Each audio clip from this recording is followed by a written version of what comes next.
bonjour. Ce 20 janvier 2020 est un jour important pour les États-Unis et je crois même qu'on peut le dire pour le monde entier, puisque le président Trump s'en va. Il est remplacé par Joe Biden. C'est ce qu'on appelle l'inauguration. Et nous inaugurons aussi quelque chose, c'est l'arrivée de Fred Hoffman ici, qui est le porte-parole des démocrates. C'est une organisation qui s'appelle Democrats Abroad, donc à l'étranger. Est-ce que vous pouvez d'abord nous expliquer ce que sont ces démocrates à l'étranger dont vous êtes le représentant en France? Oui, avec plaisir. Merci pour l'invitation déjà. En fait, ces Democrats Abroad France sont des expatriés démocrates dans le monde entier. C'est une entité officielle de la partie démocrate et tous les démocrates à l'étranger peuvent être membres déjà, c'est gratuit. Et une autre chose que les gens ne savent pas, et plein d'Américains et plein de démocrates aux US, c'est que quand on va sélectionner le nominé pour la présidentielle, on vote. Et on est compté comme un État. Et quand ils vont appeler les États, on est derrière Delaware. C'est alphabétique, on est Democrats Abroad après. Et quelque chose qui est intéressant, si je peux vous dire, c'est en 2016, c'était 2016, oui. C'était le frère de Bernie Sanders, qui habite à Londres, qui en fait a dit les votes pour Democrats Abroad. Ah oui, donc vous êtes là avec la puissance d'élire aussi le président américain. Non seulement vous avez une double casquette, vous êtes électeur aux États-Unis et vous participez aussi à la désignation des candidats. On envoie les gens pour le nominer. Mais, par exemple, on est obligé après de voter, nous, dans l'État respectif, le dernier État où on avait vécu, en fait. Alors, commençons par le commencement. Cette journée d'aujourd'hui, j'imagine que c'est un énorme événement pour vous, pour les démocrates. Oui. Est-ce que vous allez prévoir d'organiser quelque chose ici en dépit des restrictions du Il y a plein de choses organisées par Democrats Abroad global, mondial, et aussi Democrats Abroad France, mais c'est plutôt virtuel, évidemment. On va participer en plein d'événements. Il y a un défilé et pendant les cérémonies, vous allez voir les gens des Democrats Abroad représentés. Et comme vous m'avez posé la question, j'ai rigolé un peu parce qu'en venant ici, mon téléphone commençait d'exploser un peu avec des messages qu'enfin il a quitté la Maison-Blanche. Oui. Et vous, personnellement, alors comment vous ressentez cette journée? Est-ce que vous y attendiez? Vous étiez convaincu que Joe Biden allait être élu? Moi, je suis déjà pour répondre à ce que vous m'avez demandé, c'est un peu surréel qu'on arrive finalement à ce jour pour dire on a survécu 4 ans, survived, et qu'il y a une espèce de soulagement. Et je pense pas que chez moi, c'est le monde entier. J'ai cette impression que il y a un poids qui est enlevé de nos épaules collectives. Et Joe Biden était votre candidat préféré? Parce que dans les démocrates, il y en avait comme d'autres, peut-être plus jeunes ou différents. Oui, mais moi, au début, je pensais n'importe quel candidat, honnêtement, avait la capacité d'être président. Je ne dis pas juste comme ça. Après, bien sûr, on a une affinité pour quelqu'un, mais Joe Biden, honnêtement, je pense que c'est le bon monsieur pour le moment. Qu'est-ce qui se passe avec le Covid, avec plein de choses, et surtout maintenant avec ce qui se passait depuis des élections. Mais on ne pouvait pas prévoir ça. Et c'est quelqu'un, je pense, difficile pour les autres de combattre contre Trump. Quelqu'un comme Kamala Harris, qui est très compétente, mais toute seule, comme candidate présidente, je ne suis pas sûr. Pas qu'elle, je dis les autres aussi, je ne veux pas que citer elle. Et je pense que Joe Biden, avec l'expérience, avec toutes ses connaissances déjà, et les gens avec qui il a travaillé pendant des années au Sénat, aussi la façon dont elle a mené la campagne, et même depuis les élections, elle a continué de travailler sans être mêlée dans ce que Trump a commencé de créer. Eh bien, nous avons un reportage sur Joe Biden, un portrait de lui qui a été préparé par l'AFP. Non, regardez ça. Joe Biden devient le 46e président des États-Unis, une victoire du candidat démocrate qui sonne comme une revanche sur sa vie politique, lui qui s'était déjà lancé 2 fois sans succès dans la course à la Maison-Blanche et qui était en mauvaise position durant les primaires démocrates en début d'année. C'est sa victoire surprise lors du Super Tuesday qui lui permet alors de décrocher l'investiture du parti. J'accepte cette investiture pour la présidence des États-Unis d'Amérique. Joe Biden a toutefois mené campagne tardivement pour cause de pandémie. Il a focalisé ses déplacements dans les États clés de Pennsylvanie, Floride et Ohio notamment, en sillonnant le pays masqué et derrière ses fameuses lunettes noires.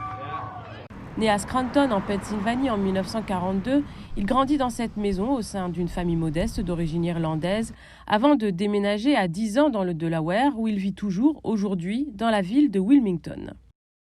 Il débute sa carrière politique à 30 ans en devenant sénateur du Delaware, un poste qu'il occupe pendant plus de 3 décennies et fait de lui un familier de la scène politique à Washington, mais aussi à l'étranger. Mais Joe Biden est surtout connu pour avoir été vice-président pendant 8 ans sous Barack Obama, un passage à la Maison-Blanche ponctué de moments de complicité, mais aussi de tragédies, comme la fusillade dans l'école primaire Sandy Hook en 2012, qui a fait une vingtaine de morts. À l'issue de leur de mandat, Obama lui décerne un cadeau d'adieu, la médaille présidentielle de la liberté, plus haute distinction américaine pour un civil.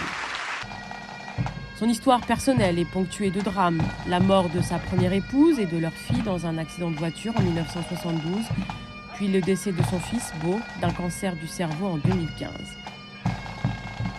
Marié depuis 1977 à l'enseignante Jill Biden, son histoire familiale le rattrape au cours de la campagne de 2020. L'équipe du président Trump l'attaque sur les activités de son autre fils, Hunter, en Ukraine. Pour l'épauler dans sa course à la présidence, il choisit comme colistière Kamala Harris, ancienne concurrente pour la nomination démocrate, une rivalité depuis surmontée, et la sénatrice californienne devient donc la première femme vice-présidente. Joe Biden devient à 78 ans le président américain le plus âgé à prendre ses fonctions. Alors il est âgé, donc il a 78 ans, et ça n'est pas un empêchement, à votre avis, parce qu'il a l'air quand même en forme. Et les gens vivent beaucoup plus longtemps qu'avant. Ça, c'est autre chose. Je pense que c'est les compétents. Et les gens citent ça souvent. Mais comme vous avez dit, pour moi, ce n'est pas un problème. Et c'est drôle parce que souvent, les républicains disent qu'il est âgé, mais Donald Trump, il a que quelques années au moins. 74. Oui. Alors, ce n'est pas une énorme différence. Mais Joe Biden, pour moi, c'est quelqu'un qui, même à 78 ans, est bien vivant et il reste très compétent. Alors le départ de Donald Trump va effectivement changer complètement l'atmosphère, à la fois à Washington et ailleurs, mais on ne peut pas dire qu'il est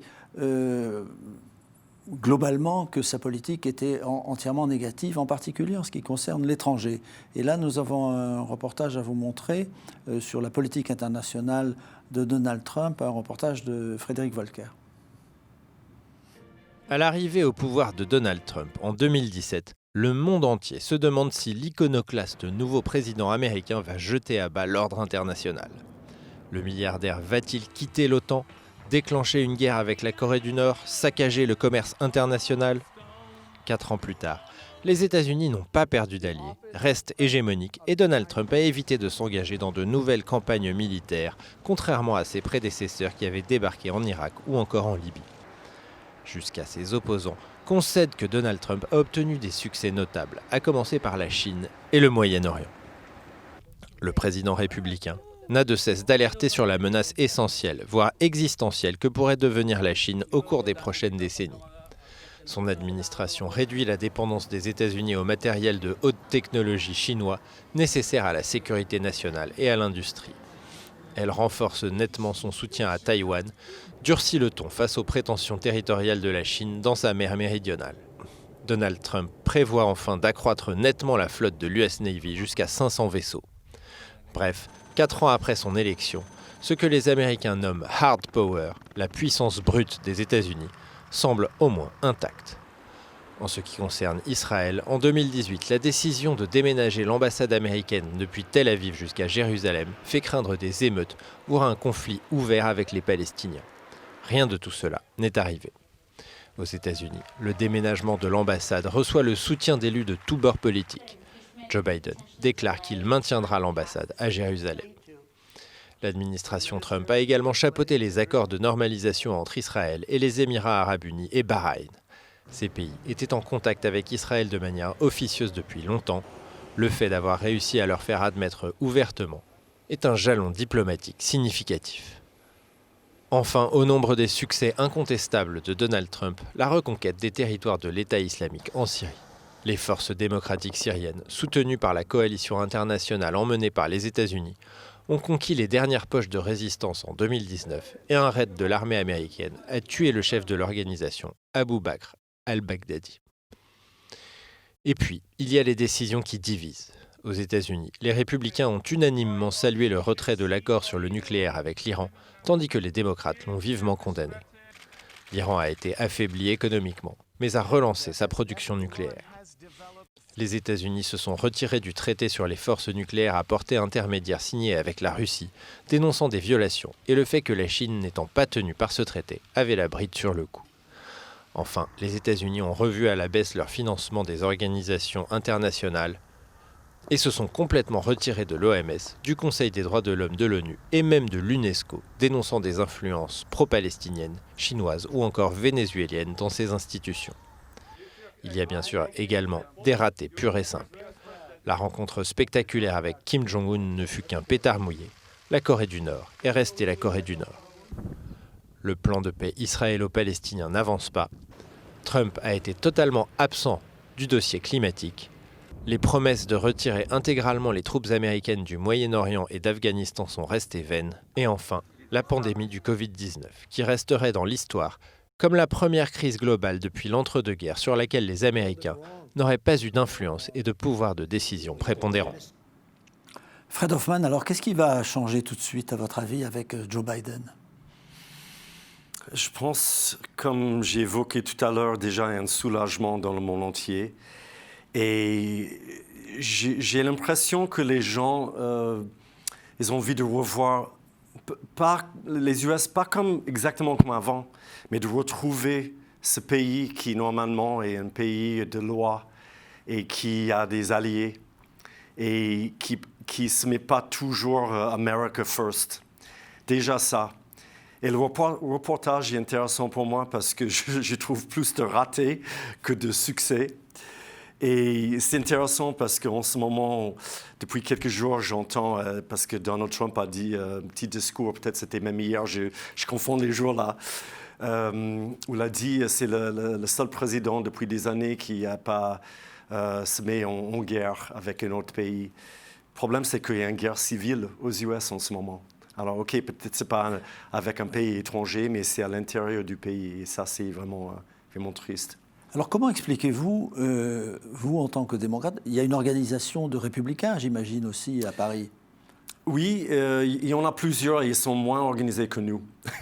Et je ne dis pas vraiment pour critiquer, c'est la vérité. Ils ne votent pas comme nous pour les nominés de candidature, etc. Ah, oui. Il y en a.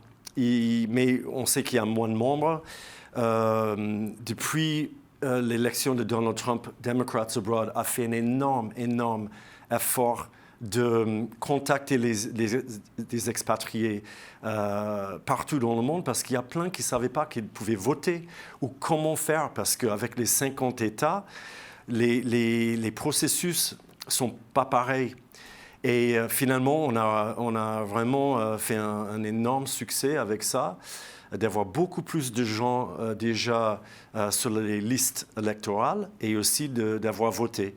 Et en fait, on a fait la différence pour certaines élections des États dernièrement. Et c'était grâce à nous parce que si vous vous souvenez, compter les votes au dernier moment, et c'était souvent les votes overseas, outre-mer. Oui, on attendait exactement, l'arrivée des c'était bulletins. beaucoup de Democrats Abroad, en fait, qui a fait gagner, si je me souviens, l'Arizona et peut-être le Pennsylvanie aussi. Et là, Georgie aussi, ça a beaucoup aidé.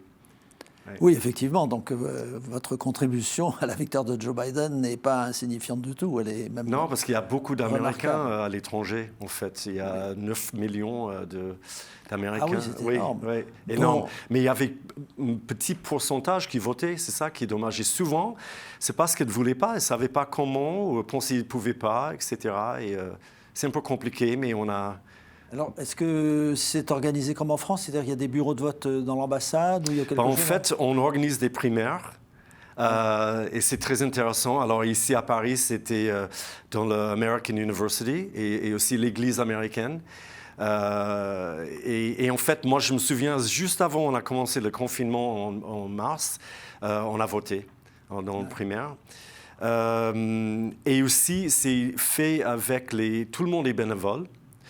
Des coups de fil, les emails, les campagnes. C'est énorme et je félicite mes collègues parce qu'ils ont bien bossé, je vous dire. Ça n'est pas financé par un parti ou par un donateur? Non. Par exemple, ici en France, on récolte les fonds.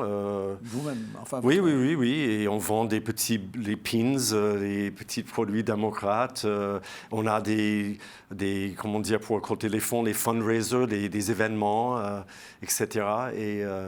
Est-ce que le score de Donald Trump, qui était quand même très impressionnant, il faut le reconnaître, et bien qu'il ait été battu, est-ce que ce score très impressionnant vous a surpris? Parce qu'avec la Covid, on s'attendait qu'il soit condamné, qu'on dise il s'est occupé de rien, il nous a laissé tomber, donc on ne va pas voter pour lui. Mais non, au contraire, il a fait un score absolument remarquable. Moi, je trouve que c'est étonnant. Peut-être je parle pour moi personnellement, mais même avec mes collègues, mes amis, on a trouvé ça étonnant. Faut peut-être bien regarder ce qui se passe depuis des années aux US pour comprendre ça, avec cet effet. Mais je pense aussi, maintenant que Biden est élu, il y aura beaucoup, même s'ils sont déçus ou mécontents avec les résultats, qui vont adhérer, parce que c'est le président. Le problème, c'est de combattre les mensonges. C'est plutôt ça. Ce n'est pas juste de dire que maintenant, c'est le président. Mais c'est des mois, des mensonges. Et quand on entend quelque chose, ça c'est répété constamment, et c'est le président qui le dit, c'est ça aussi. Il y aura un travail énorme devant Joe Biden, pas que Joe Biden, mais l'administration et tout le monde. On essaie même, j'essaie de montrer la preuve et la vérité aux gens qui ne croient pas, mais... Alors après ces incidents gravissimes là, au Capitole, on n'a pas vraiment découvert, mais on a découvert le côté violent de ces partisans de Trump, et avec aussi le résultat des élections qui montrait donc l'importance du vote Trump. Ce côté populiste, comme on l'appelle en France, est-ce que ça, c'est une chose qui est nouvelle dans la politique américaine, ou est-ce que ces gens-là ont toujours été peut-être là, mais on en parlait moins? C'est plutôt ça. Ils sont là depuis longtemps. Je ne peux pas dire que c'est la faute de Trump qu'ils sont là, mais lui, il a permis beaucoup de choses. Il a incité les gens. Il avait donné quelque part ses accords pour certains comportements pendant des années. Il n'a jamais dit non, il ne faut pas faire, il ne faut pas dire ça. On peut citer plein d'événements qu'on avait dit des choses où il n'a pas réagi correctement. Mais ces gens existent, évidemment, depuis longtemps. Et avec les réseaux sociaux, etc., c'est notre moment dans nos vies. C'était facile de propager déjà les mensonges ou le rhétorique ou les infos parmi ces gens et renforcer les pensées vers tout ce qui est populisme. Oui. Et vous êtes originaire d'où aux États-Unis? Moi, je suis né dans l'État de New York, la ville de Syracuse. Et j'ai fait mes études à Boston, alors c'est tout le nord-est. Oui, donc c'est En enclave. Non, oui, c'est une enclave démocratique, hein, de toute façon. Là. Oui. Oui, vous n'aviez pas le contact avec les partisans. Oui et non, parce que ça, c'est une autre chose. Il n'y a pas, quand on parle des États démocrates ou des États républicains, il y en a les deux dans chaque État, et des indépendants, des gens qui ne votent même pas pour n'importe quel parti. Mais non, par exemple, New York, évidemment, c'est plus démocrate. Mais dans ma vie, je côtoie les gens des autres pays, des autres États et des républicains. J'ai des collègues. C'est intéressant, nos discussions et conversations. Ah oui, surtout après ce qui s'est passé là. Oui, mais ça, qu'est-ce qui s'est passé? Ce que je veux dire aussi, il y a plein de républicains qui sont des gens bien.